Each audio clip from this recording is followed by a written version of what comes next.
Hello, Pauper fans. This is Mathonical, and you are joining me for round 4 of my 6th Pauper Challenge run. Our opening hand is unfortunately not a keepable one. We don't have a white source. That is a little unfortunate, so we're just going to go ahead and mulligan that. This is also not keepable. Just one bounce land, unfortunate. And this 5-land hand is a little awkward, but we're going to go ahead and keep it. The snuff out means we can remove something if we get a black source, and then we have an Ash Baron, so we have all of our colors online. We're going to have to draw reasonably well to make this work, but yeah. Rift Watcher, can't cast that. We do need more lands, so we're going to put that to the bottom. And let's get into this. Hoping it's not Affinity that we're up against. Uh, that basically means it's going to be Boros Monarch, and sure enough, it looks like it is. We drew the Crossroads. That's really good because we just want to try and get our mana online. And yeah, so far we're not under any pressure. And yep, there it is. I was about to say, as soon as we get a Pestilence, we're actually in pretty good shape, because now we just need to get 4 mana, and the Guardian plus Pestilence means we can overcome any kind of mulligan that we had to do here. Unfortunately, we didn't draw a 4th land yet, so I'm just going to kind of draw the game out further by deadweighting the Core Skyfisher, because either they're going to bounce the Thraben Inspector and draw a card later on, or bounce the Thraben Inspector or the Core Skyfisher. I don't really care which. I just want to try and reduce the amount of damage we're taking right now. And we're going to get down the Crypt Rats. This will allow us to basically wipe the board if we need to. We didn't end up drawing the 4th black, so I'm just going to go ahead and snuff out. Here, I'll just pause to quickly go over what I did.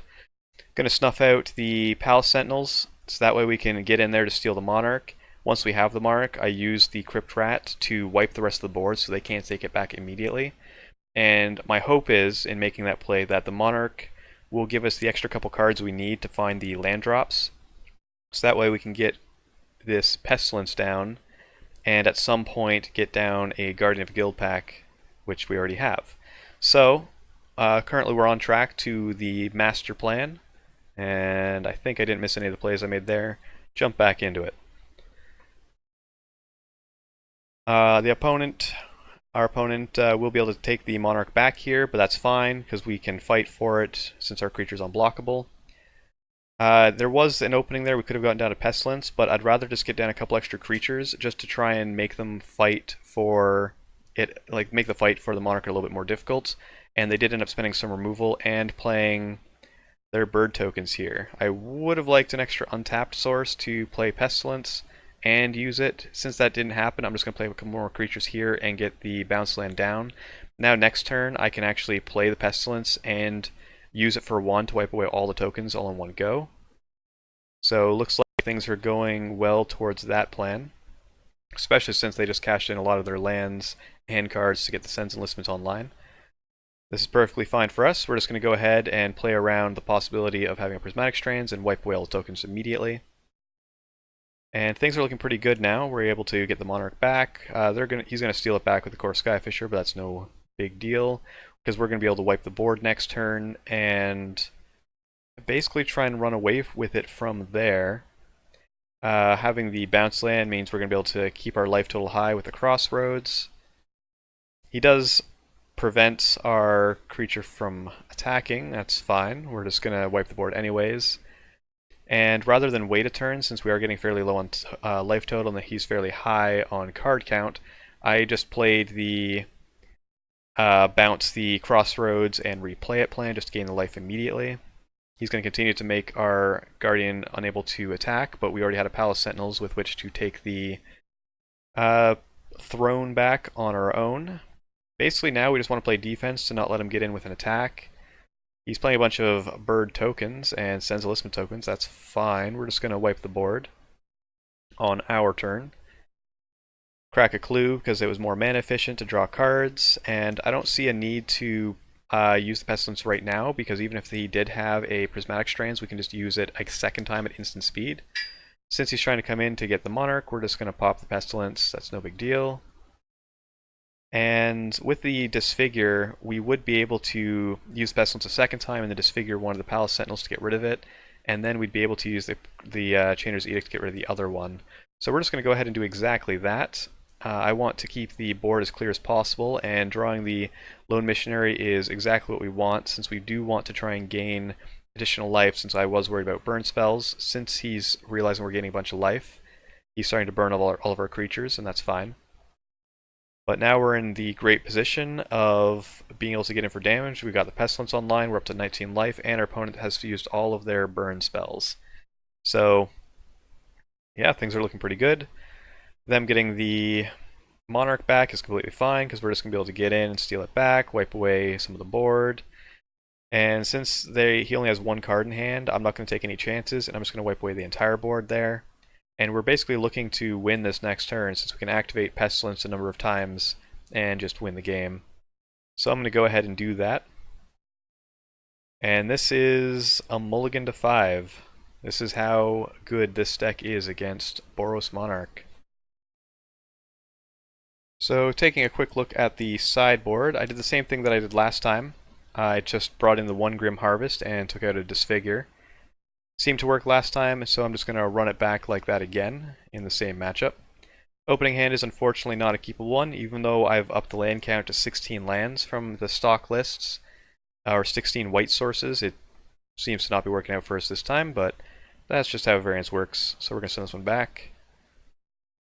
This is a much more keepable hand. We even have a Pestilence that can help us get kind of just board wipe Boros Monarch over and over again. Got all our lands, Core Skyfisher, Phyrexian Rager. Yep, go ahead and keep this. The card on top is a Thraben Inspector. I'm actually going to keep that on top as well, since that is an earlier bounce with the Core Skyfisher. And let's jump into it. Relic, I don't think it's a great card against us, but it does get around the Prismatic Strands flashback, so that's fine. He ends up cracking it. I'm assuming he was digging for a land. We're going to go ahead and play our Thraben Inspector. Our opponent has a pretty good start, with the Glint Hawk that early, but we've also got a pretty good start with Thraben Inspector, Bounce It, and the Core Skyfisher.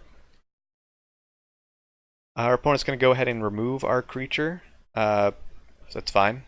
Our creatures are fairly expendable since we do like to board wipe multiple times. And we're just going to play our Thraben Inspector, Lone Missionary, gain some life, get some more clues. And next turn I'm basically looking to try and get this Pestilence down and start wiping the board. Getting it down now is great. They're going to go ahead and just draw a lot of cards and start getting in for some damage. This turn is actually pretty good for us since we're going to be able to essentially board wipe them and cast the Grim Harvest. This is all things that we're looking to do. The thing is, we got to be careful not to use all of our Pestilence. Like, if we used it before combat, they'd play no creatures and we'd lose our Pestilence. So what we're going to try and do is use it twice to remove everything but the Core Skyfisher. Basically, it's the 2 damage we would have taken from the Glint Hawk anyway. And during the end step, we're going to just crack it, use it one more time to get rid of the Core Skyfisher, and then we can cast the Grim Harvest, no problem. So we're going to go ahead and do that. He gets in, we're going to use it twice just to take 2 less damage, 2 damage we're going to take anyways. Our opponent is kind enough to play a Palace Sentinels now as well. It's not going to really change our game plan. We're still just going to use the Pestilence one more time to get rid of the Core Skyfisher, and then we're going to get back the Lone Missionary with the Grim Harvest. Now we've got a couple options where I do want to try and keep up the mana to allow us to Grim Harvest if they were to remove our creatures, but we're not going to be able to keep up mana all the time. Also just going to deadweight the Palace Sentinels just to prevent extra damage coming our way. When I see the Core Skyfisher, I was thinking they might bounce the Palace Sentinels. They ended up just bouncing a Vial to get some extra card draw. That's fine, it's reasonable. Here I'm going to go ahead and draw with the clues. I am leaving myself up to losing my Grim Harvest, but I feel like I really do need to draw the cards there. I'm attacking here basically because if he blocks with the Core Skyfisher, I'd be able to Pestilence twice to remove the rest of the creatures and then drop my own Guardian. That seems like a great turn. I'd also be able to get back the Grim Harvest if I wanted to, and then Pestilence away the Core Skyfisher, leaving with just Palace Sentinels. I'd also be able to, yeah, you can see I've got a plethora of options here. Ends up that my opponent doesn't want to block and not give me all those options and just gives me the Monarch, so hey, that's great. That does give me the incentive to just wipe the board with Pestilence, or to hold up enough Pestilence to wipe the board if I need to. I play the Aven Rift Watcher to be able to block the Core Skyfisher to keep the Monarch online, and then I ended up drawing the Prismatic Strands, which will help me quite a bit in maintaining the monarchy. And just letting my opponent play out with all their card draw. That's pretty typical of a Boros Monarch list. They end up attacking and then trying to make our creature not able to block. That's fine. I'm just going to go ahead and Prismatic Strands here. With it on the stack, they end up bolting my bird. Does mean we lose the Grim Harvest, but we've already got all the tools we need to win between the Pestilence and the Guardian of the Guild pack. I'm just going to offer the trade again, and when they didn't take it, I'm just going to wipe the entire board anyways and play the Guardian of the Guild pack. The combo is now online, and we're going to be able to wipe the board as often as we want to, as provided we have enough life total. We do have to be careful, since our opponent does have 6 cards in hand of being burned out. But 17 is a fairly reasonable life total, and we do have the Prismatic Strands in the graveyard to protect ourselves from anything too ridiculous from happening. Our opponent plays a bunch of creatures. We're just going to go ahead and get rid of it all with the Pestilence. Play a Thraben Inspector and get him for some damage.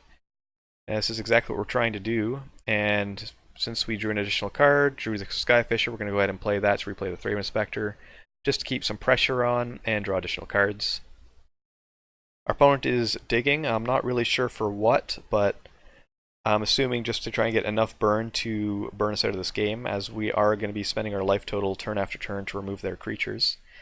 But I'm also going to be trying to make sure that we have the Prismatic Strands online at all times, just to make sure we can protect ourselves from one burn spell. I attack with everything since I'm planning on Pestilencing anyway.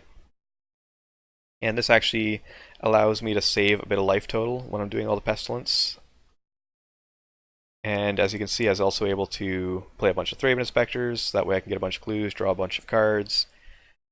And I am going to attack with everything here. I'm not too worried about being burned out, simply because if my opponent had the win last turn, I basically had one creature untapped, and they know I have one Prismatic Strands. They wouldn't have wanted me to untap if they had enough to kill me through a Prismatic Strands.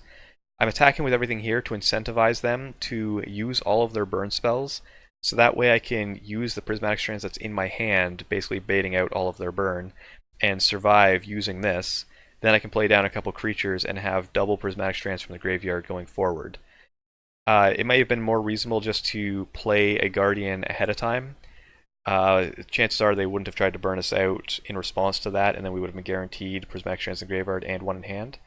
But I wanted to get as much burn out of the hand as soon as possible, just so that way all the creatures on the board just kind of increase the clock on them, since they're not going to be able to remove them. And it turns out that my theory was correct. When they start trying to burn our face, I'm going to go ahead and get rid of one of the 4 damage burn spells. Our opponent's going to burn us as much as possible. I'm pretty sure he's feeling pressed for time. I have a slight time lead some of the time. I go down some of the time. It's a bit back and forth. So I'm also feeling a bit of time pressure. And at this point, I'm going to be keeping up 1 or 2 creatures as much as possible to protect against anything with the Prismatic Strands. As you can see, I left 2 back there. Trying to Galvanic Blast us, I'm just going to protect against it. I do not want to go down any further on my life total. And here I'm going to swing with a lethal amount of creatures. I also had enough to win with Pestilence, and I still had Prismatic Strands left up. So I had many avenues to win this one, and we did manage to win, since we were starting to get down on time trying to win a conventional way. So currently we are 3-1, and that was round 4, and I will see you guys in round 5.